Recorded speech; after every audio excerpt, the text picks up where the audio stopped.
Hello, everybody, and welcome to this week's episode on Fit as a Fiddle. I am super excited for our guest today on the show. His name is Justin Batt. He is an author, publisher, and speaker, as well as a Spartan racer, and he's the founder of Daddy Saturday. He is on a mission to end fatherlessness across the world, and we are super excited to have you on the show today, Justin. Welcome. So good to be here. Thanks for having me. Of course.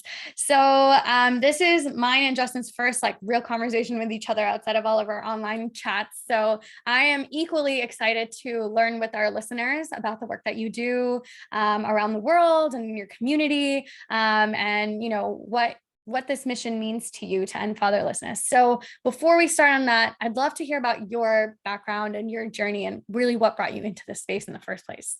Yeah. So I graduated college. I'm a Clemson Tiger. So grew up in Ohio, went to school in the South. And then right after graduation, went into the pharmaceutical industry and was on the fast track and in sales and management there. My wife was a teacher and she left the teaching industry and decided to start her own business, which was a couture bridal store. So wedding dresses.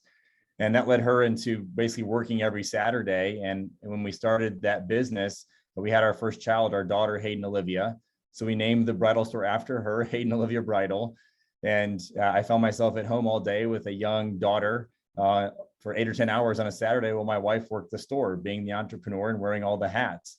And fast forward, we added 3 more kids to the mix, 3 boys. So now I had 4 kids at home all day on Saturday. And I was at this point, I accelerated my corporate career and was traveling a lot. And we're talking about health and wellness here. And so I kind of hit that point in my life where you come home Friday nights and you're stressed out, you're tired, you're exhausted, that the tension between work and home is extreme.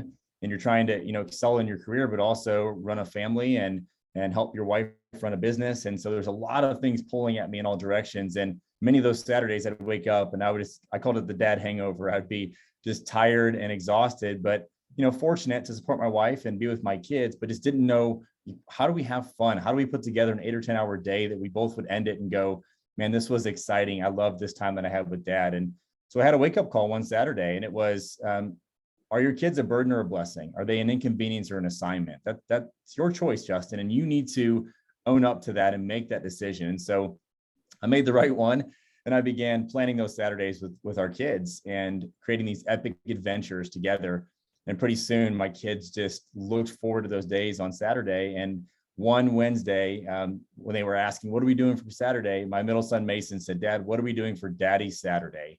And that really just named it. We claimed it and said, this is it. And so I gave a TEDx about 4.5 years ago on the topic of fatherlessness and the issue in our world. And then I wrote the book, Daddy Saturday, and created the platform. And now we're an international nonprofit. We have Daddy Saturday Kenya. We served 15,000 kids in Kenya last year. And we have the Fatherhood Festival, which is our big event that's coming up in June at the Pro Football Hall of Fame in Canton, Ohio, Father's Day weekend, 10 to 15,000 people, bringing the epicenter of fatherhood to the epicenter of football for a movie night with Kurt Warner's Underdog and a concert with Jordan Davis, a country music star, and a whole bunch of interactive activities for dads and kids and moms as well. So Daddy Saturday, what started in my backyard, is now a movement, and it's my passion, it's my life, and it's something that I hope to leave as my legacy and stamp on the world. Wow, Justin, talk about taking a problem and turning it into a purpose and a life mission, right? That's incredible that, you from where you started of just, in essence, just trying to support your wife and take care of the kids turns into this global enterprise and movement that's, I'm sure, making a huge difference in so many people's lives and reshaping the way that they're thinking about family life and work life. And it's huge conversations that we're having in our society right now. And how do we manage that? Because the demands have just increased exponentially. And I'm sure we'll dive into it a lot as we're talking, but thank you for sharing your story with us. That's incredible. That's amazing. Well, absolutely. I'm one of the few fortunate people, I think, that my purpose and my passion have collided, right? And I found that, and that's something that I hope to share with your listeners of how I discovered that and how I managed through that, right? And also how I took myself from being, I've always been a healthy person, on the outside, but on the inside, not always the most healthy. And so that's a journey, it's a process, but I've done a lot of work in that space and helped a lot of other people too. So excited to share. Yeah, well, why don't we dive right into there? So, our listeners, you might be listening, you might be a female, and you might be a business owner, and you might be in a relationship where your partner is doing more of the childcare, or maybe that's vice versa, and the gender roles are switched, or maybe you're not in a relationship, and maybe that you are trying to think about how do we look at all of these gender roles in society, and how do we kind of fit that into making sure that we, as if you're a parent, how do you be your optimal self as a parent, whether you're a mother or a father, and make sure that you're also being fulfilled in your work and your career and all of those things, and balance all of that fun stuff out, right? So I guess my first question to you is, how do you personally stay healthy, and how do you portray that to your family and your children to help create an environment where you're fostering that? Yeah, great question. So what I found is that I like to simplify things, and I'm very also routined by nature. So what I did is I put 4 core buckets in my life, and those are faith, family, fitness, and finances. So everything that I do fits into those 4 buckets. And if it doesn't, then it doesn't really get done, because I don't have a lot of free time right now because of and I haven't had a lot of free time in my life. And so I had to let some things go and prune some things away that just weren't, moving me forward or fulfilling my mission, my purpose, or adding to my life. And so by putting those 4 buckets in priority, then it allowed me to look at my life and say, okay, here's a week, here's my ideal week. Now, how do I allocate that time across those 4 buckets? And so, I wake up every morning early, and I do a devotional and spend time with the Lord in my faith. And then I go and I exercise and get my workout in first thing in the morning, because I know that once our 4 kids get up and life starts, right, like those things don't happen. I don't have the moment to pause to really do those things or do them well. And so that routine is very important. It's me time first thing in the morning. And then, I engage my wife, and then I engage our kids and make sure that they get off to a great start in their day. And then, it goes into my family. So that's a part of that, right? And during the weekends, that's what Daddy Saturday is all about. Most parents have more time on the weekends that they can engage their kids. And so how do you be intentional and use that time? But it's not just on the weekends. How do you do that every single day? And maybe it's just in the morning, first thing, you greet them before you leave, and you spend a little time together. And so that they have that experience and exposure with you in a positive light before they set off on their day. And then maybe it's at the end of the day, right? The book ends before they go to bed, and stories, and you spend a little time with them before they go to sleep. And that way, every single day, your kids are getting some of you, and it's intentional, it's engaged, and it's present time, and they have that moment. Same thing works with a spouse or a partner, right? That you're spending that same time with them in that engaged capacity at the beginning and the end of the day. And then you got to work in the middle of the day. So then how do you, manage that time well and be efficient so that you can also make sure that you're home on time for dinner, and that you're able to get your workout in, and you're figuring out what works best for you. And then there's all sorts of other stuff, right? Like your nutrition and how you're eating, and in your sleep habits and sleep hygiene, and all those other factors that come into this.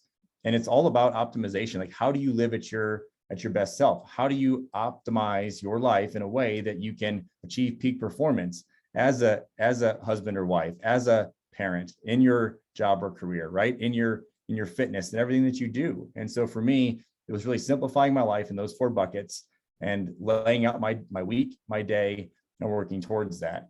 So that's the simple version on a day-to-day basis. But what I would encourage your listeners to do is really roll that up. And at the beginning of every single year, my wife and I sit down and we write our obituary.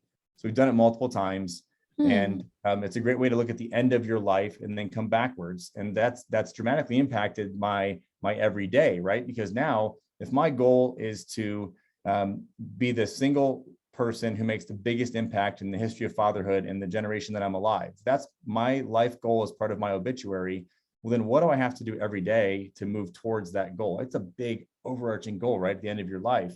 So how do you attain that? Same thing as a husband or wife, or as a parent, or in your career, or in your financial status, right? The memories you want to make.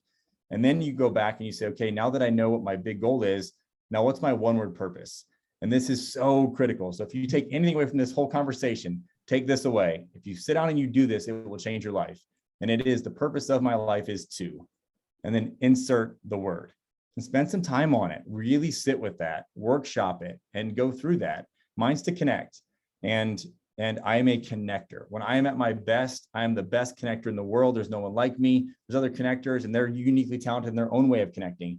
But for me, that's my red thread. It goes through everything that I do, right? Whether I'm with my wife or my kids, or I'm working, or I'm so in social capacities, like I'm connecting. That's what I do. I love LinkedIn because LinkedIn's all about connecting, right? And so that is my unique ability. And when I'm at my best, I'm connecting. And so now that I know my life purpose and I know my core purpose, now I can activate on those 4 buckets. I can activate on my day, and that allows me to be ultimately successful. Yeah. Justin, what does fatherhood mean to you? Oh man. So it goes back to something we just talked about a little bit, and that is I've set my life up in a way that's not perfect, far from perfect. And I think that acknowledging my failures and my mistakes is one of the most important things you could ever do as a father, because it allows your kids to see you as vulnerable and transparent and human, and they learn from your mistakes and can move forward. Fatherhood to me is about modeling for your kids, and there's a phrase I use: far more is caught than taught. And I believe that in fatherhood, you can try and teach your kids a million things, and most times they're not going to listen to you, or you're going to say it to them 100 times and somebody else is going to say it to them once. They're going to listen to that person and not you. It's just the way that it works, right? I was that way with my dad, and my kids are that way with me. However, the way you model, what you model for your kids will make the biggest impact in their life. What they see you doing, how you use technology, what you eat, how you take care of your body and yourself and your mind and your spirit, what you do, how you treat other people, your value system, your character alignment. I mean, all those things, your kids are watching that. So for me, fatherhood is about modeling the behaviors that you want to see in your kids. And again, I'll acknowledge I'm not perfect. So part of that is letting them see you fail and letting them also fail and guiding them through failure so they can experience that in their youth and they don't experience it when they're older. Yeah. And even just like reshaping the word failure and what that means to society and what that means in family, in your family. And while you were talking, it was just interesting because I very recently had a conversation with my mom. Because I'm very close with both of my parents, my mom and my dad. I really go as far as to say that they're probably my best friends. And I know that people have like different concepts of like, what is a best friend really? But like, we're very close. I probably talk to them more than I talk to a lot of people outside of my husband. So family has been always very, very big and very important in my life. And I've gotten closer to my parents as I've gotten older. And I remember I'm just like talking to my mom the other day and I'm like telling her, I gotta do this stuff for my nonprofit. And then I have like 25 podcast recordings and I have like 12-hour patient days and blah, blah, blah. She's like, Thea, why don't you just like take a break? And it's like your birthday week coming up and you should just take a day and just like go get a massage or like go do something, blah, blah, blah. I'm like, Mom, have you ever done that before? And I'm like, you say that, but all I've seen, and I'm very cognizant of it, but all I've seen is you and my grandmother. So my maternal grandmother, my mother and I, almost identical in our ways of doing. Huge family where we're growing up in a society where we serve. That's all we do. Like you work, you're doing well with your work and everything is great, but all those extra hours that you have in the day, you put it towards some kind of service or giving or projects, whether it's feeding people or whether it's setting up programs for people. That's just what I've seen my whole life. That's all I've seen my parents do. And we've never basically ever had dinner together in a weeknight because my mom is also a dance teacher. So she would finish being a teacher at school and then come home and teach dance in the evenings. So she was very present in that she was at home and she worked at the school that we would often be at, but she was always there. But she was always kind of like running around and checking up on her. I always joke that I remember one of the dance parents came upstairs. I must have been like 7 or 8 years old. And I'm holding a knife and I'm cutting a vegetable because my mom's like, can you just cut that for me? Because I'm going to come and quickly make this up. And I remember the mom ran downstairs and was like, Sneha has a knife. Took the knife away from me. She's like, Sneha has a knife in her. I'm like, it's okay. I learned how to cut vegetables when I was like 5. But my point is that exactly what you said is who your parents are, you always end up kind of becoming something like them, right? Your whole schema in your mind of what is life and what is purpose and what is meaning and how do you live, and how do you integrate with the society that we live in, which looks very different from city to city, state to state, country to country, or even within cultures in the same city, like New York City that I live in right now. And you gain those values just by watching them. And so some may be you assign a positive meaning to it. Sometimes you might assign a negative meaning to it. But I think that the work that you're doing is incredible because it makes you take a look at parenthood and take a look at how am I contributing to my children's lives and who they might end up becoming and what types of individuals they're going to grow up to be. Because at the end of the day, if you're privileged enough to live in a society and in a community where you choose to have children and you want to have your child and you want to have this family unit and you are looking forward to and are able to provide for your family, why not add that extra layer of, why don't we just think about how we're doing this and to optimize our life and our child's life?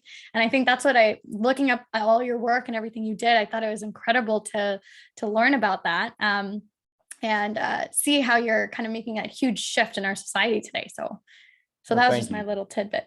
Yeah, no, it's so good. It's so good. And so I would say this too, and to answer the question more simply as well. So now what do you model, right? And I view there's 7 different roles that a father should play in the life of their child. It's provider, protector, leader, teacher, helper, encourager, and friend. Okay, so I'll say those again: provider, protector, leader, teacher, helper, encourager, friend. And what's unique about what you said that's so intuitive is that you talked about your parents, right? And how you said, now I've gotten closer to them as I've gotten older and I view them as my best friends. Well, what was the last one on that list, right? It was friend, right? What was right before that? Encourager. And so what's cool is, like, my kids are still fairly young, 14 to 8. And so I'm really heavy in that provider, protector, leader, teacher role right now in their life, right? Because that's what they need. Like, they don't need a friend. They're when they have lots of friends, and when they do something wrong and they're misusing technology or they need to be disciplined, like, I need to be their dad, right? So I need to be teaching them and leading them, because part of what you also said is it's really about that end game. So I don't want to raise great kids.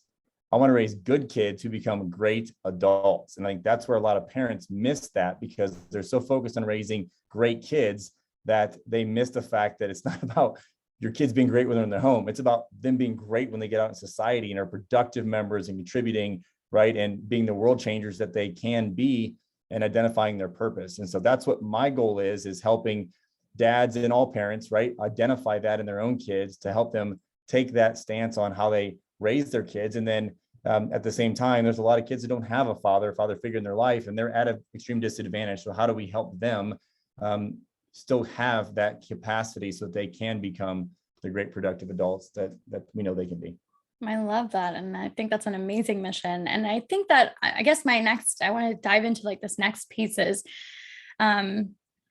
we live in a society, right? Like, let's very, very be clear that we're talking about in the United States of America. We're living in a society where we have, women, men in the workforce in a lot of places, not everywhere, but in a lot of places. Gender role equality, gender equality is a big thing that people are talking about, maternity leaves, paternity leaves. There's all these talk of like, women and being at home and taking care of the kids versus, corporate America, or just looking at education, when a lot of times women are even more highly educated in certain states or in certain degrees. And there's all this talk that's happening in that conversation. So when it comes to fatherhood and, what we're taking a look at, this like big overarching concept of roles that people play in a family unit, how do you feel like we're moving, or what do you feel like we're moving towards in a healthy way? And what do you feel like we can do more of to help, bring these conversations into light and make sure that every family unit feels supported in their own unique ways? Wow, that is a really big question. I know, sorry. No, it's Just a great threw question. you out there on the deep end. No, it's good. Let's break it down a little bit. And I think that there's, what I would say is that I don't view, so let me think how to phrase this so that I can encompass everything. So what I would say is this: I clearly am very supportive of women in the workplace. Like, my wife's an entrepreneur, right? Like, we both have multiple businesses and have lots of things going on. And so we're a highly productive family, and we both have our careers and we're supportive of each other's careers. And, we make what works for us work.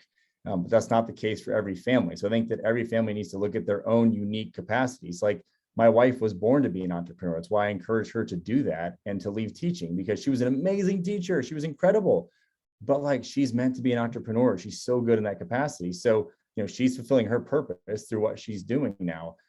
So that it works for us. Now, that's maybe not the case for every family, right? And so you have to look at your own unique circumstances. And I would also say that one of the things that I think is a tragedy and moving in the wrong direction is that people are having to be dual income families just based on our society of having to try and keep up with the Joneses and the cost of living and the cost of keeping up with the culture. Like, I think that's wrong, because I would like people to make that choice because they want to make the choice, because it's what they're called to do, or it's what they're talented at, right? If they want to go be a physician because they want to go serve people and they're smart and that's their calling, right? Then go do that. But if they want to be a stay-at-home mom, then they should have that choice. Or if dad wants to be the one to take that role too, they could do that. So I think that's the frustration that I have with our society today, is that it's almost like people are being forced because of just the sheer cost of living and what society says we have to do, right, to be seen as successful, or to live a certain way or at a certain threshold or level. That's a challenge, because then what happens is that creates that tension, that creates that excuse me, stress in the home. It doesn't necessarily have to be there. So I think it's an individual situation. People need to look at their own scenario and say, what works for me. And then what my wife and I have done, so this would probably be my advice or counsel, is at different times in our career, I view it kind of like a scale, or like the teeter-totter on the playground, the seesaw. And so at certain points, like when she started her business, I took a step back in my career. I did not apply for promotions. I stayed where I was, even though I could have accelerated it. And I put a governor on where I was, because I was supporting her and helping her grow in her career and her capacity for that time. And then there was a time where once she got the business stabilized and was settled for a bit, then she's like, go. And so I started applying for promotions and I took off in my career, right? And I accelerated. And so we've done that back and forth over time. There was a point where I'd gotten promoted and I was in this big role and I was traveling more. And then she decided to expand her business, and we did it together collectively. And she got to 5 locations and was working with a designer, and it was pulling her away, and she was traveling. And all of a sudden, like, we're giving each other high fives in passing. And we're like, we had a nanny for our kids for a little bit of time. And we stopped and said, look, this is not what we wanted. This is not how we defined, success in our marriage or in our role as parents. And so we ended up giving up the other 4 stores that she started and gave them back to the designer. And she focuses on her one store. And, I looked at my career and stopped traveling and left corporate America and became an entrepreneur. And so, like, we made decisions for our family based on the vision that we had for what we wanted our family to be.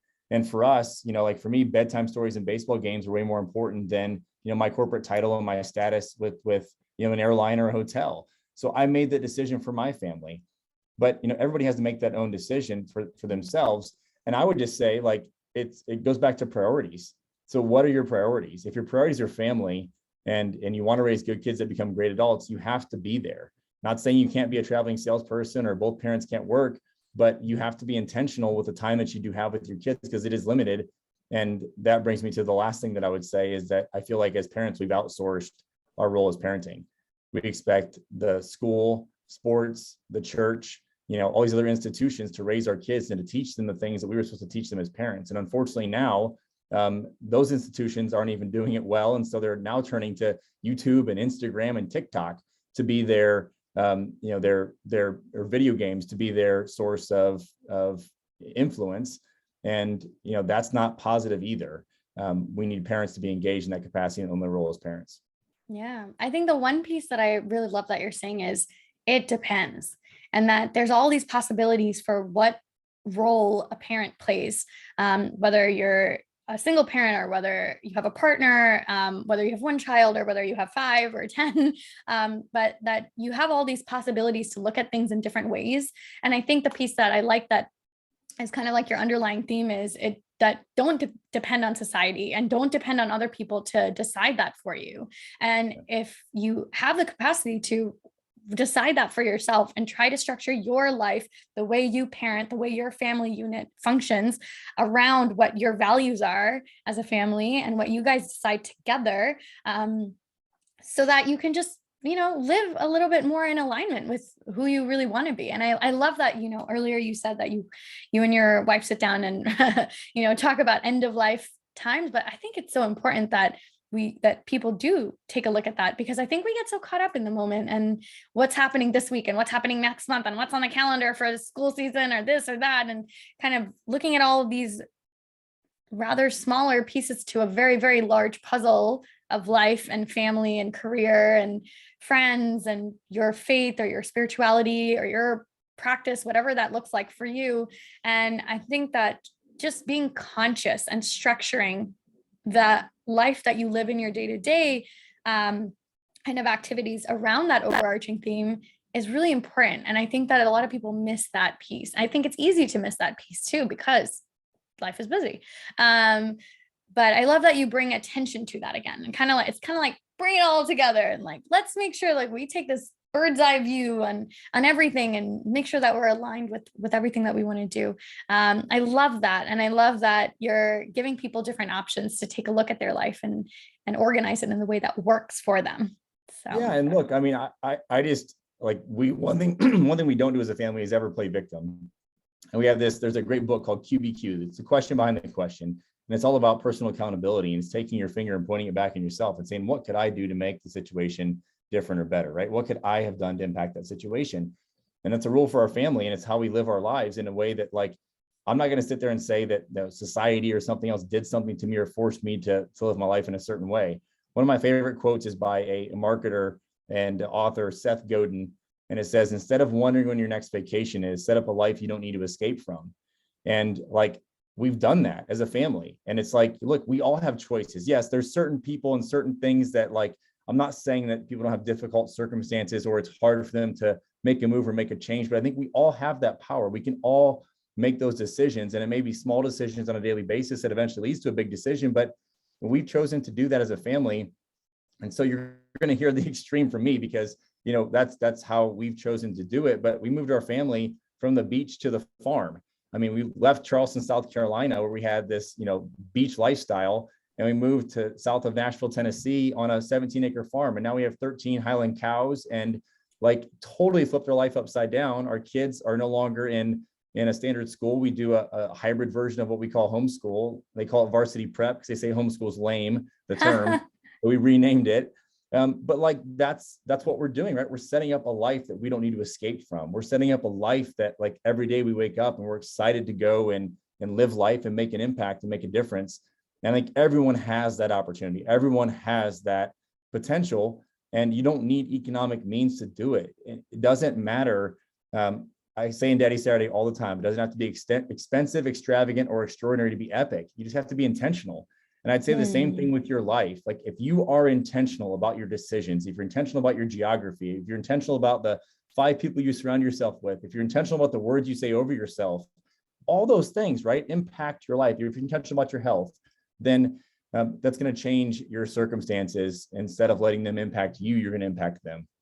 Oh man, that's incredible, Justin. I really, really resonate with a lot of what you just said. And I think it's such an important message to convey.